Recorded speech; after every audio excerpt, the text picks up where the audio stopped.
What's up, guys? Just making this quick video before the profile saying that I want to pay my respects to my boy Fitz, because he was one of the few people that actually introduced me to the Edison format community, basically, aside from playing in real life. And I also wanted to say, what better way to do Fitz's profile than by adding, Castlevania OSTs or Castlevania music. That's what I always do with his profiles. So I hope you guys enjoy the music too, because I'm a music connoisseur. Yeah, see you guys.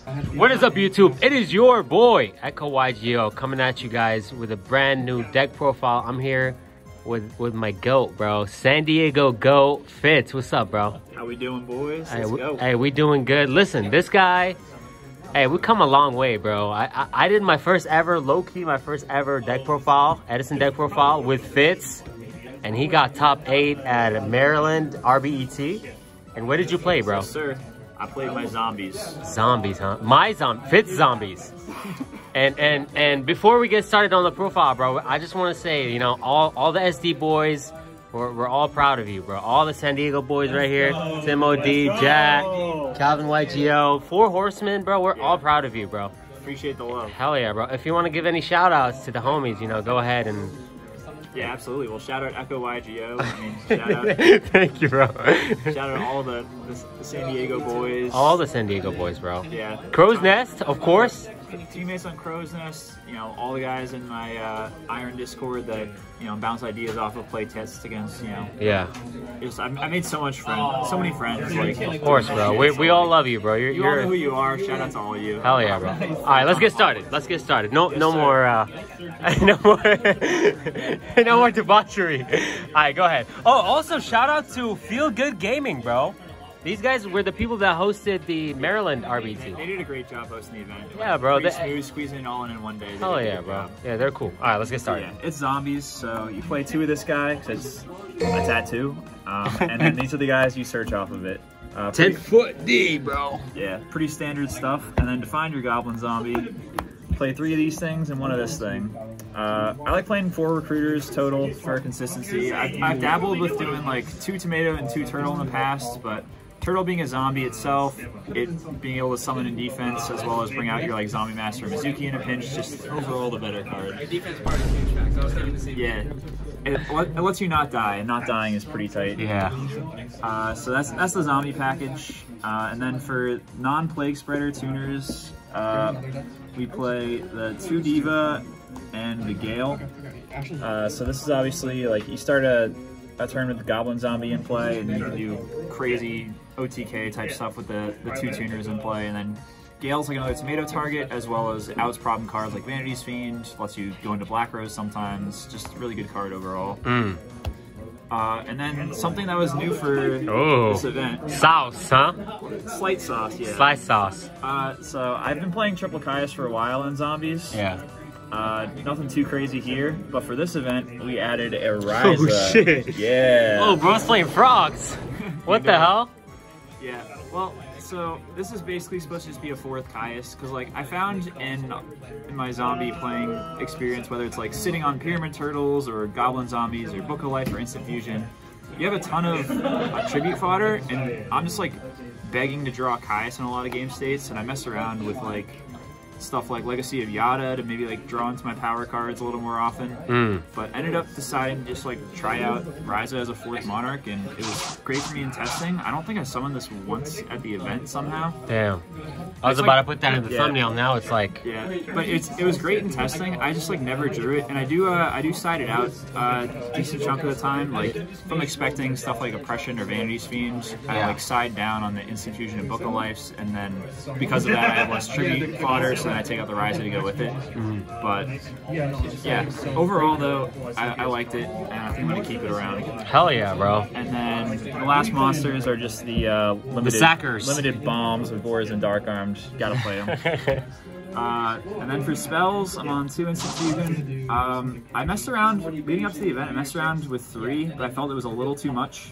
The fact it costs life points, as well as if you draw it in multiples, That shit doesn't do anything, huh? Yeah, you need tuners or monarchs to convert them. So when you draw 2, it's kind of bad. Like you're paying 2,000 life points. If you're too low, you can't even activate it, and then you like need to have the conversions to go with it. So I felt like 3 was a bit too clunky. It's a very good starter. It gives you access to the Reaper on the Nightmare, but I think 2 is about the most I feel comfortable going. Okay. But for this event, I did up it to 3 Book of Life. I had been playing 2 and decided to go up to 3. The main motivator for that was I was expecting a lot of frogs, and Book of Life is like just your best tool in that matchup.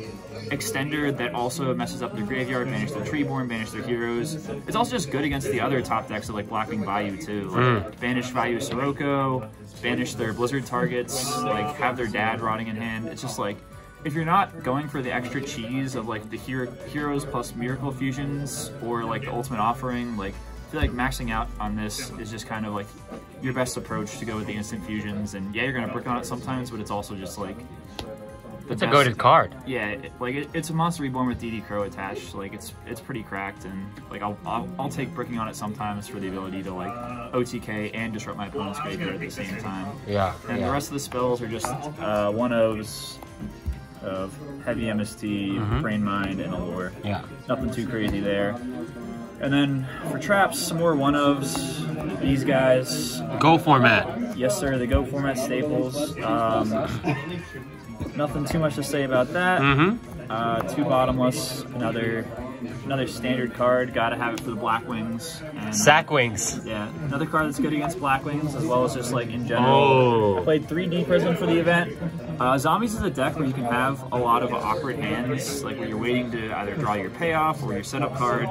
And when that happens, like Prison's just like one of the best glue cards that can get rid of your opponent's threat, buy you some time, and so you can unbrick a bit. I really like it for the consistency.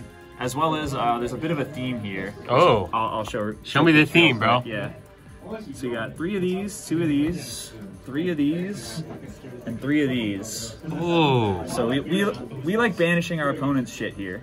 That's true. Wait, has anyone in the tournament sided in like Imperial Iron Wall and you're like, fuck? Thankfully, no. Okay. That would literally cripple like a third of my deck. Yeah. Holy. That's a lot of banishing right here. Yeah, because it's also Dark Armed, Allure, and Mizuki. That So also there's banished, like yeah. literally like 14 banishing cards in my deck. Guys, if you ever see Fitz in tournaments, make sure to side Imperial Iron Wall. Oh, shit. But yeah, the Deep Prison kind of also fit the theme of like I just wanted to banish all my opponent's stuff.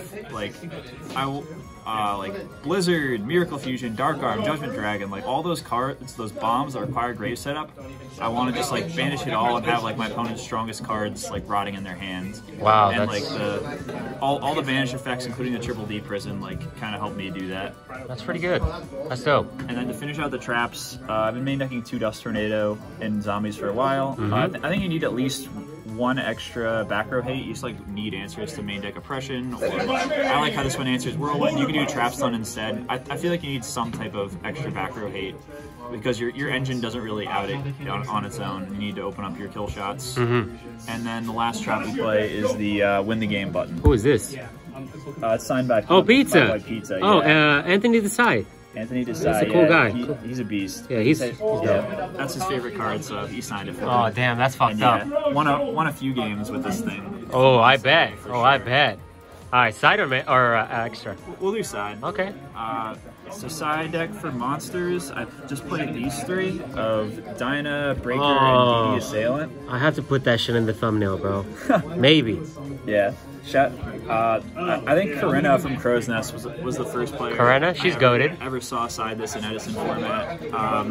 She played it in like her Junk Frogs, so it's a Rota target, but it's like from that I know like other people have tried it, and I decided to try it out too. The big thing is it doesn't get deck dev'd. 1700 attack. But so I bring it in versus Blackwings because it's good. You can like banish Siroccos and Insuras, and it doesn't get deck dev'd. It's just like a decent card there, as well as I brought it in versus like fairy decks, like Fairy or Christia Sworn. Oh. Because like it's one of the few. Fuck those fairy decks, bro. Yeah, it's one of the few things. My opponent goes like Christia Decree. It's like one of the few ways I can actually out Christia there. As well as like it can kill stuff through Honest and banish it. So Let me ask you a question. Let's say your opponent has Christia on the board. And this card is in your hand. Do you summon it or set it? It depends. Like, it does have 1600 defense, so it depends if I think they have something that can.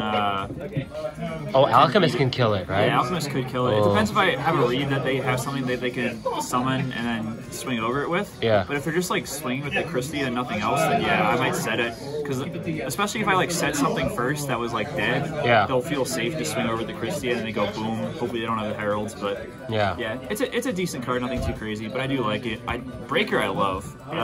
Bring this inverse Blackwing and Vayu to help answer oppression while also beating over their stuff. And then I also bring it inverse any deck that doesn't play a lot of back row but might side in Floodgates, Lightsworn or Dragon Turbo, for instance. They might bring in Decree or Royal Oppression. Ah, nice. And I don't really want Dust Tornadoes there because they don't have much. But Breaker can be a beater when it's not killing a Floodgate, or it can kill a Floodgate. And then Dyna, yeah, great for like the Frogs and Dragon Turbo and that sort of thing. Nice. The only spell I sided is just a Smashing Ground. Removal. Yeah. Some light. Kills annoying stuff like Titanial, Ab-Zero, Vanity's Fiend. Duke Frog, maybe? Yeah. Just a good card to have, because like, if my opponent summons a Vanity's Fiend and just like doesn't attack my battle traps, I have very few answers to that, so Smashing Ground helps you just play the game in those scenarios. Nice. Then the rest I side a bunch of traps. I like Triple Rug. Oh, hell yeah. It's my favorite way to combat Frogs from all the things I tried. I like it better than Skill Drain, because Skill Drain, it stops your firepower as well, like your Monarchs and your Divas, and then even if they do like Skill Drain, you still have to clear it, which is hard to do under Skill Drain. I like just rugging their Swap Frogs and Monarchs, and then taking the opening and just get in there for a bunch of clapping. Damage. Start clapping, you know how it is. Yeah. I also side deck some extra back row hate. Okay. Zombies are inherently just like a pretty fragile strategy. There's a lot of floodgates and back row that can cause problems. Royal Oppression, deck dev. I even played a macro stun player my last round of Swiss. God damn. Did he make it? No, I beat him, thankfully. So. Hell yeah. You did the world a favor, bro. No, he was a nice guy. He was. I'm sure he's a nice guy. Yeah, it was a bubble match, and obviously, like you just need a certain mass of back row removal to make sure you can play the game. Yeah. So, third Dust Tornado, extra trap stun is what I opt to go for there. Side Compulse for stuff like Heroes, Vayu, or the Mirror. Anything that goes to their extra deck a lot. Heroes like beat, Diva Hero, or Diva Hero beat. I bring it inverse both. Just something where they're going to extra deck a lot, have removal for it. I don't main the Solemn, but I do side it. Dimitri! Yeah. I love Dimitri, he's a nice guy. Yeah, he's a goat. He's our anti-Solemn connoisseur. Dimitri Frogs, right? Yeah, my teammate from Crow's Nest, Dimitri. That guy's dope. He signed with a frowny face.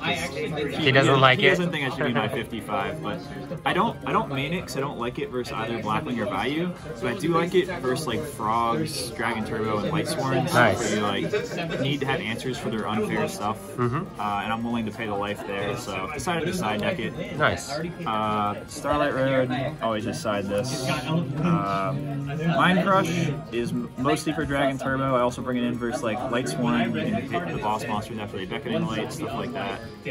Just one of the few tools you have versus those like when they assemble their God Hand, you know. God Hand, yeah. What was the ruling on this at the RBT? You look at your opponent's hand, or? Yeah, for Keegan events, as long as not all legal copies are accounted for, you get to see the hand to verify. So say you like discard like 2 Blue Eyes White Dragons against Dragon Turbo. If you don't see all 3, you get to check the hand, make sure the third's not there. So added bonus of like hand knowledge. So it's inherently a little better at the Keegan events. I also sided this for my first time ever, Trap Hole. What the hell is this? Oh, Goatsart! Oh my god, that's the homie, bro. Yeah, because I was at the GGP in and he gave it to you for free. I was asking for a trap hole because I didn't have one. He's like, I'll give you this, but I have to sign it. I was like, that's a no-brainer. He's dope, Yeah, he's a chill guy. Yeah. But Glad Beasts have gotten more popular, and I wanted a card that hit both Glad Beasts and Blackwing. Those are 2 of my harder matchups, and this kind of just fit the bill there. Also brought it in versus Lightsworn because it's just like better than D Prison against Lila. You can actually stop the Lila summon and they don't get their end phase mill versus usually prison just dies for free there. So yeah, it's not like the best card in the world, but it had a purpose. It's like a pseudo third bottomless, yeah, I guess. It's a much worse bottomless, but it's still decent. Yeah. Matchups where it's decent. And the last card I played was this. Oh shit. I don't think it did anything for me all day, but in theory it's good. It's like DD Crow, but it hits 2 cards. Yeah, I don't know. I brought it in versus like Frogs and Bayou, and it didn't. I never saw it, or it never really did anything. But Damn. I Sack don't know. phase, it's a shame, bro. It's I don't a have a shame. strong opinion on the card yet, but that's it for the side. Yeah. And then the extra deck, we're an instant fusion deck, so here are your 2 targets. I only play 2. I have messed around with Arcanite, or Musician King and Arcanite Magician in the past, but I decided to cut it because I didn't feel like it was worth the 2 extra deck slots. Like, Zombies is a deck that you'd probably play like 25 or 30 extra deck monsters. Oh, if you could. you wish. The space is so tight. Yeah. So you have to make some tough cuts. And Yeah. I opted for just the 4 and the 5. I feel like Musician King gets bottomless, whereas this guy doesn't. So I felt like into back row, like this into black row is just oftentimes safer than going for the Musician King into Arcanite play anyway. That's where I didn't really feel like I was sacrificing too much. And then yeah, this is your 4. Nothing too much to say there. Yeah. What we got in here? Let me inspect this mat real quick. Ooh. Yeah, my army arm's not in here. Oh shit. Hey, that's all good. It's all good, man. I pulled it Right here. Oh, it's Yeah. Catastrophe. Oh shit. It's not army arm. There's an army arm in here. I Yeah. pulled it out because we were just playing Tengu. I'll put it right here, Duelists, right here. And then, and I needed it for Tengu plants. Yeah. But yeah, there's an army arm, and then Catastor. That's it for the 4 and 5. And then we're Zombies. We play all the 6s. Goyo, Brio. So Goyo, Brio, of course, because they're like the best sinkers in Edison. That's true. And then we also play Gaia Knight. I fucking hate this guy, Jesus, bro. I hate this guy right here. And Hades. Ooh. I do think you need both of these. This guy for lethal shots comes up, and this guy just for like something to beat over a Stardust or Ab-Zero after you've either used your Goyo, or you don't want to like waste your Goyo. Like you just want to hit over an Ab-Zero. You don't want to waste your Goyo. You want to like summon this guy, hit over it, save your Goyo for later, you know? Yeah. I did have to cut Doomkaiser, which is always scary because like when that card comes up, it's crazy. But I just like wasn't expecting to play a lot of zombie mirrors. And That's crazy because I feel like these guys just come up more. what Beast Mode said that Doomkaiser is a must in zombies. So what are your thoughts on that? Listen, I was like so hesitant to cut it for the longest time too, and it doesn't feel good, and it could come back into my extra deck, honestly. Okay. But for this event, I decided that I preferred these guys, and Doomkaiser thankfully never came up for me. Okay. So, Just you know. yeah. I think we all disappointed Beast Mode. Yeah, he also plays the Ultimate Offering, so Yeah. he doesn't have the instant fusion targets or the... Oh. Or like he doesn't play the hero version that requires like playing some number of absolute zeros. Yeah. So he has a few extra deck slots, which So he's chilling. if I had 2 extras, Doomkaiser would be in here. Because of the fusions, like you have to make some real tough cuts. Yeah. And then for 7s, I play Urbellum and Black Rose. Yeah, this guy is actually really good when he's good. Like against stuff like Frogs or Dragon Turbo where they hold a lot of cards, if you ever get off like your instant fusion plus like Plague, summon this guy, Book of Life, back the Reaper, stack a card, rip a card, like you're feeling pretty good. Hell yeah. So he's pretty good. And then for 8s, we just play the good ones of Darken, Thought Ruler, Stardust, Colossal, and then my Gore's Token, my boy Articuno. Oh. That's it, huh? Yeah, he's a homie. And yep, that's the profile. Thank you guys so much for watching. Echo YGO fits the GOAT. Put San Diego on the map, you know. Thank you guys so much for watching. If you guys want to go ahead and sub to Fitz YGO, he doesn't really post anymore, but I'm gonna put his channel first link in the description. Thank you guys so much for watching. Signing out.